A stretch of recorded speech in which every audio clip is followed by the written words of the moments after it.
Hello, everyone. We're back again. This is Street Hands Podcast, and as usual, as your boy Adeboy. Joining me today is Dayo Olamide, and we're going to have a quick reaction to the election judgment that we received last week from the Supreme Court. Like we talked about in our previous episode concerning the election petition tribunal, when they went to the appeal court and the judgment came out. A lot of us on this podcast, we had a similar reaction to the fact that we felt like it was an effort in futility. There was no point to it. But at the same time, we agreed to the fact that everybody has their right to seek redress in court. And I think we share the same opinion that, okay, if you want to go to court, go to court. Democracy allows for that. But I think one thing that we also all had a feeling of is that the whole agenda of talking about you won the election is something that we did not see in terms of the cry by Atiku and Obi that they won the election. What does the Constitution say? Even as, let me say, as people that are not legal minds, it was clear to us that the requirement has been fulfilled. But one thing we know about law is that there's always loopholes. There's always loopholes in such a way that even criminals can escape judgment because there's a loophole that allows them to be able to argue their case. And so I guess maybe these people and their supporters believe that there was a legal loophole that they could use to turn the judgment around. Happy Ade to Emmanuel Ade has joined us on this episode too. And I feel like it's important for us to just have what we would call an episode of closing remark on the eventual decision that the Supreme Court has made. Dayo, is there any surprises for you at all? As you said earlier, there are no surprises at all for me. You made mention of the fact that anybody can has the right to seek for redress, since that was why they have to make another appeal to the Supreme Court. But to me, I felt it was actually pointless, like we've said earlier in the previous episode. Because even the fact that there are some loopholes in the rulings and in the law, Constitution, yeah. In the Constitution, but these loopholes are not even well used by the lawyers of the appellant. So honestly, to that point you just made about the lawyers, how they used the loopholes that may have existed or failed to use it. There's a post I saw on Twitter that talked about the lawyer came out to say, well, we've tried our best this, and then the person put caption under it. He said, no refunds. He said Nigeria is work in progress. Can you imagine? So is that in that kind of statement, does that mean is conceding to say, well, the law is not established well enough yet, that's why they lost? Or what do you think that is it trying to pass a message that's not really open to everybody? I guess it's just trying to say he's not content or okay with the ruling of the Supreme Court, and Nigeria's Supreme Court justice and everything might still be influenced by some people and stuff. I guess that was just what he's trying to say. Maybe corruption cases are not. Yeah, okay. Are they in your own case? So now that the Supreme Court judgment is out, are you surprised by anything? Did anything show, even with everything that happened before the judgment again came out? I think if I should act surprised, I'll probably be playing along with them because I'm very sorry for that. I'm really sorry for that because I'm very sure before they went to court, they were sure. It was just a political gameplay. It's on the concept of, let's see how this will work out. Let's see how far we can push this. Let's see how much noise we can make. Let's see how much of Nigerians we can carry along. Let's see how much we can do. The amount of propaganda, the amount of distortion, Basically for me, the fact that Nigeria, or should I say a lot of Nigerian youths were quote and unquote in their waking state, made things come to a point where you could, or should I say people or so-called interested parties could perch on minds and make it look like, yeah, they are actually really fighting for Nigerians or they are not going for personal ambitions or they want to make a stand. They are trying to make a vocal expression that is supposed to beat the running government or the running constitution or whatsoever is standing presently in the nation. But we both know that in reality, if you were to weigh things without bias, you would realize that there were things that were being said that it was the adding of my man. It wasn't just in light of reasoning. So when we had to come to it from that angle, we realized that these people actually they thought with a lot of minds, and a lot of people were still, let me use the word, dark-minded, in the sense that most people were not open to the reality that let's look at It this was thing for cordial. what it really exactly. Most people were of the I don't want to use the word brainwashed, but they were stock-minded. They just wanted one thing and one thing only. If it is not Yeah. that, then it isn't it.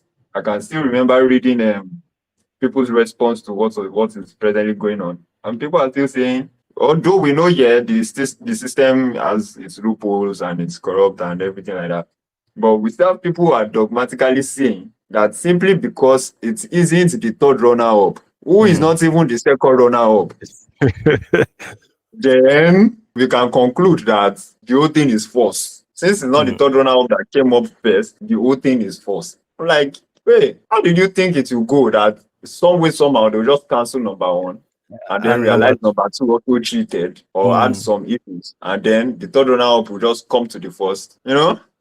Honestly, the way the Mindset, logic behind their argument is still surprising to me today. Well, the ah, part I even want to talk about is, there were a lot of issues prior to the appeal court, the petition tribunal case. They were talking yeah. about violence. They were talking about the case of double nomination for Shetima. They were talking about whether Tinubu was qualified. But then all of those matters died down to an extent. And one major topic that was on the lips of everybody prior to this judgment was the case of the Chicago State University, Yes, and Tinubu. yes, And it suddenly became like maybe they felt like they were not going to win on any other basis other than that, finding a way yeah, to discredit. Yeah, Yeah. actually, yeah. they actually messed up from that this thing by shifting their evidences like Mm. prior to their initial evidence. It's like they are now like looking for, okay, maybe as the case was building and everything, they are now getting more evidence along the way, and they are now Yeah. adding it to the main argument that this is what and what.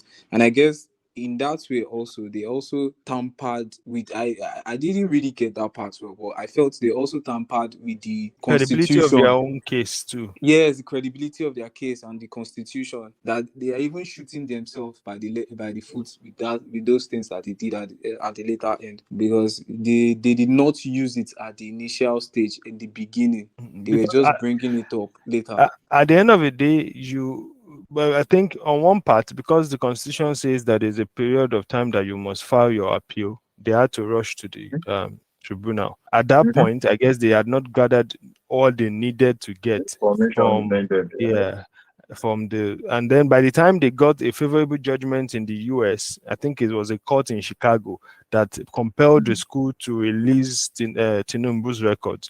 It was Mm-hmm. almost too late, because the reality is that the Supreme Court is not a trial court. You Mm. are not supposed to bring new evidence. You are supposed to just Mm. come and say, okay, oh, this is our case. We feel like we had enough merit in our case to have won this case. The Mhm, appeal court did not do justice, so that is why we are mhm, bringing it. mhm, And in mhm. most cases, the Supreme Court could easily either say, okay, we overturn the judgment of the appeal court, Mm. or they can say, you know what, the appeal court should resit and revisit the case Yeah. because the judgment. But in this case, it was basically dismissed that, look, and then the judgment of the appeal court or the tribunal in this case was upheld to say there's no gap, there's no loophole. So talking about the Chicago State thing, Ade, Mhm. the way I see it is, I know politics is a dirty game, and Very good. they do whatever it takes to make their opponents look bad, and Mhm. that is part of the game. But do you think that the old controversy with the old Chicago State University was more of Nigerian politicians airing their dirty laundry in public or discrediting Nigeria as a country, especially now that we kind of have this negative view outside Nigeria that Nigerians are this, Nigerians are that, oh, scam, oh, yahoo, oh, lie, oh, corruption. Do you think it has to, the old case that Atiku pushed, do you think it adds to that narrative, negative narrative about Nigerians? Big question. Thinking about it the way you mentioned it, bro, it's not a positive something. But in reality, I think taking things too far on international platforms is something we shouldn't smile at. We know, yes, we've done things at home that's gone abroad. We've done things at home that are spread out. But when it comes to putting out informations like this, because there's no way the lawyers won't tell us they don't know, that tabling new evidence at this point is not going to be something accepted. So running after informations that would actually not bring any form of any form of advantage to their case should have been gone for, especially in a scenario of destroying the nation's standpoint on an international level. To them, yeah, what they are doing is destroying the presidential's credibility. But in reality, what they are also painting is that Nigeria has a whole set of followers who would run with a criminal-minded individual just to be able to get whatever done. Yeah, who has a track record of corruption. Thank you. So it's not just about the president alone. It's now more like we have corrupt-minded nation. The people in the nation are equally as corrupt as but forgetting the fact that this particular evidence is something most people can't prove. Bro, even Atiku, we don't know the secondary school he went to, not to talk of Oga. What was your results when you were in uni? You get that kind of a thing. Yeah. So their decisions, actually, I think it dents the factor that, there is a very good, what I actually don't like the most about this thing is when it comes to international grounds, when it comes to the open base, these people don't see things on levy like we do. It is when it is time to travel or put down your passport, people now realize how heavy these actions are. To them, it's easy. They are in power. They don't have those problems. But when the common man wants to travel and puts down his passport, and then because this nation already has, what do they call it, a mindset about Nigeria, they feel, Nigerians are this kind of people. Reputation. So exactly. They take a look at that passport and they're like, in Nigerian, that person that has that corrupt individual mindset that would rather put in a corrupt person, and in our own place, we don't want corruption to, run and thrive as daily something. They are like, should we allow this person? Should we give the chance? And you see some scenarios where probably somebody is looking for a job and then it comes up, nationality, Nigerian, and this guy. Can we trust them with exactly? Can we trust them with the money we will be having in the organization? Can we trust them with our customers? Can we trust them with the back end? Those kind of things. So there's that aspect that is more bothering to the common man, to the layman. You won't see US with the amount of backlash and everything of what's going on, how they support wrongdoings, how they've been a terror to other countries or stuff like that in the name of policing, how they are still supporting Israel with the amount of killing of, you won't see them come out and be like, this guy is our bad guy. We have to kill him or put out disinformation about him to the point it comes and it becomes an international. You get that kind of a thing. Yeah. Exactly. So most nations that know that they are working hard enough to be at the forefront don't kill themselves to the point of having international scandals or having international problems or painting their image bad outside. It's always on a scenario of, if I am bad, now me no say I bad, you know if you took your mouth for my bad. That kind And of I thing. feel like a lot of the time, when it comes to these people, politicians attack each other all the time, but they attack each other based on policy. What did you achieve when you were Yeah. this? Okay, what are the ideas you are bringing to the table? My ideas are better than yours. I have the capacity to govern more than you do. And those are the extent to which they would argue. Like Donald Trump, he doesn't hold back when he wants to attack Biden. He didn't hold back when he wanted to attack Hillary. But then what he will point out is, okay, you are corrupt because you, when you were a senator, you did this. When you were vice president, you signed this law. When you were, those are the things. It would not be a case of now taking yourself to international, and everything is within America, because that's an Exactly. audience. It's within the nation. Yeah, exactly. No, there's no business. Russia has no business with U.S. elections. So why are I'm we going telling to you. invite Russia to come and help us attack our opponents because we want to make a point? Exactly. So at the end of the day, everything comes down to how you're able to prove your case. And even if you feel like you won the Probably election, or something. yeah, you have the platform, okay, but then all of a sudden I'm sure right now, whether they're able to prove the case or not, whoever had any mindset against Nigerians before, their mindset is even more, they have more evidence now to back that mindset. Yeah, they can easily say the moment a student from Nigeria wants to apply to one school in the US, they'll probably spend more time scrutinizing that transcript. It's because they say, that same country where even at the top there is corruption, It's a education. very bad outlook for us Yeah, as a nation. yeah. We are not saying that if there is corruption somewhere, we should take our eyes off it because we want to pretend like everything is well with Nigeria. But there's an extent to which you do it, and it becomes a show of shame. Honestly, And besides, to just buttress your point a little, the reasons for these petitions to outside to that is taking us across the borders are, to me, a little bit petty. They are so petty to start taking your dirty laundry outside. They are so exactly. petty. And these politicians, I don't trust politicians. Politics is a dirty game. They are indirectly fighting for their pockets, for their stomach. Atiku has been contesting for presidency for how many years now? Fine, Peter Obi has not. He's still a rookie. I feel there has to be like a spirit of sportsmanship among them. They lost. The president-elect has been officially in place. The next thing to do right now is to just support and try to like let the country go further and look for ways to fix the country, not starting to fight for, because when this fight is taking too long, it's still going to be dragging issues self, because even the elected president or the president that is in the present president will not even have time for the country yet. We'll still be fighting the court case and other things, and they are still Exactly. dragging us behind. So Yeah, to like me, I feel I it's not, think it I doesn't really make saw. sense. Yeah, I saw the interview that the president granted after the result came out. He talked about the fact that now they can focus squarely on that, even though they hit the ground running, which I'm sure a lot of people will disagree with when they take the dollar rate, but that now I'm they telling can you. focus more on the things that are important.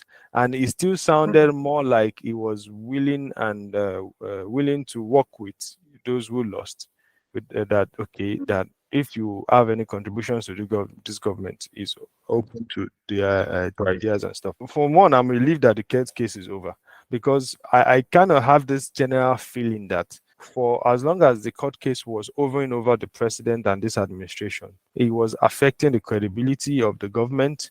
It was even affecting some decision-making capacity of the government. Well, you may have all the power, but when someone is still telling you, well, you might lose this power in court.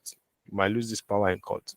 One way or the other, you might be a little bit reluctant to make some decisions or do something. And I had this sense of they were just trying to hold the government to ransom for as long as possible. But hopefully, now that the case is over, we can actually start seeing a government that will be more relaxed to making decisions. Do you think that at this point, maybe now that the case is over, maybe dollar rate will come down? Or maybe it will directly translate to some economic benefits for Nigerians. I know there's no direct connection between it, but is there any chance of Nigerians being able to breathe a little bit now that the case is over?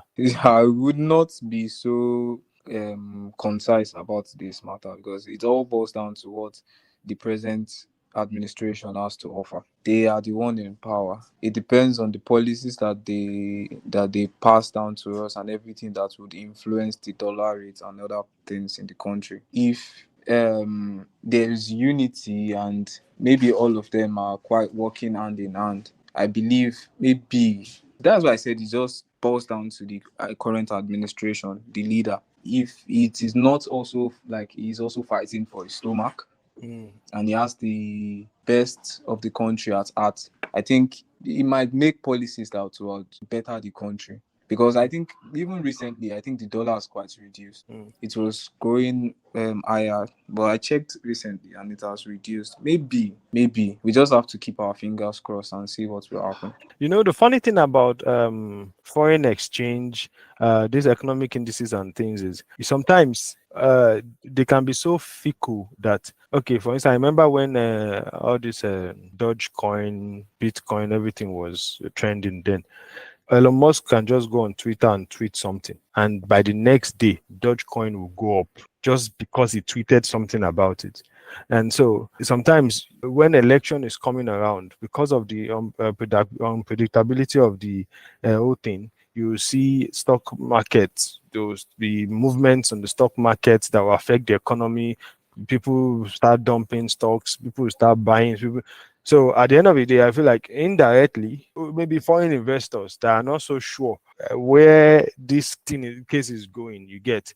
Maybe now that the case is over, maybe they'll be more confident to say, you know what, I think now they've gotten their act together. Let's invest or let's do this. And hopefully, the most important thing is that we are able to see the results of the democracy that Tinubu promised Nigerians, and we start seeing the results. We hope that all the policies will take shape and things will move forward. Ade, do you have any closing remarks as far as this Supreme Court case and petition tribunal and election matter is concerned? Bro, it is over. It is finished. It is over. What we are waiting for is the actual, just like you said, we are hoping for the betterment of the nation. You know, one of the things we just see flying around recently is the constant cry for cheap things that are unnecessarily getting expensive. We know that there's inflation and everything going around the world possibly, but the way it is eating Nigerians, I feel it is equally different from the way it should be eating Nigerians. It's eating Nigerians extraordinarily. So we should just find a way to make things get easier, basically. Yeah, so we should move away from politics a bit and go into governance. Exactly. You get it. That's what we need. Dayo, how about you? Any final remarks?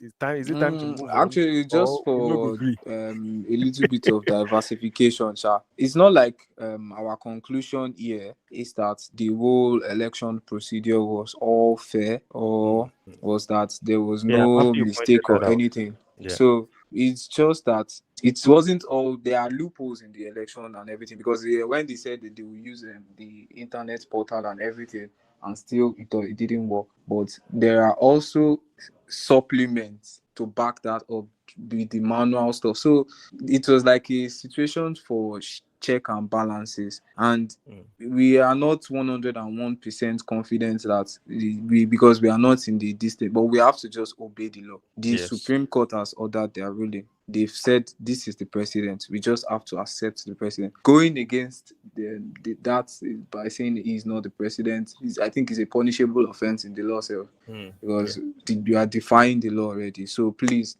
as Nigerians, I believe we can all come together. Let us just work with this government if possible. Let's work with them, and hopefully we hope things get better as a country. Honestly, I'm happy you made that point about the fact that it's not like we are trying to say INEC did a good job. We are not even trying to say whether INEC had 50% or 100% or whatever score mark. At the end of it, the most important thing is that, okay, INEC has conducted the election. It's almost like when students go into an exam and say, this exam was hard. They did not do the question well. The question was confusing. They made mistake. Somebody shall pass. Somebody failed. At the end of the day, all of you start for the same exam. So the same factors that where INEC failed probably affected Tinubu too, and affected Obi as equally as affected Atiku. At the end of the day, out of that not too perfect institution called INEC and the Nigerian's electoral system, a result has come out and the law has been established. We've gone to court to fight it. come back, you lost, you went to the Supreme, you have exhausted all legal means. Anything else that is done at this point is probably illegal. And like you said, it's probably even punishable by law. So it's time to wake up and smell the roses and move on. Before almost 1 year is almost gone. Before you know it, another election cycle will come around and you get the chance again to win. I know that some of the fights that they are fighting now is just to stay relevant again for as long as possible. But at the same time, you can still be politically relevant without creating crisis, without encouraging violence, or creating disunity amongst the diverse ethnic groups that we have in Nigeria. The polity in Nigeria is already the way it is. We don't need to add more problems to it. And I feel Exactly. like I'm echoing these sentiments, basically what we all agree on this podcast. We want unity in Nigeria, we want peace, so that there can be development and so that everybody can benefit out of it. Dayo, Ade, thank you for joining me on this episode today. Like we said, we're going to keep it brief. This is where we're going to wrap it up. Thank you, our listeners. As usual, thank you for always joining us. We hope that you've enjoyed this episode as you always do. Make sure you like posts. Make sure you subscribe across all platforms. We have an Instagram page. We have Twitter. You can join the conversation in any platform you are comfortable with. It's not Twitter anymore, it's X. So whichever platform you are comfortable on, you can interact with us. And we are open to hearing your opinions too. If you have something that you want to tell us, that maybe something we talk about that you don't agree with, we are open to intellectual conversations. Politics is not about emotions, and a lot of the things that we need to achieve in this country that we are all fighting for, it's all about rubbing minds and having logical thinking towards it. So I remain your boy, the boy. Till next time. Bye.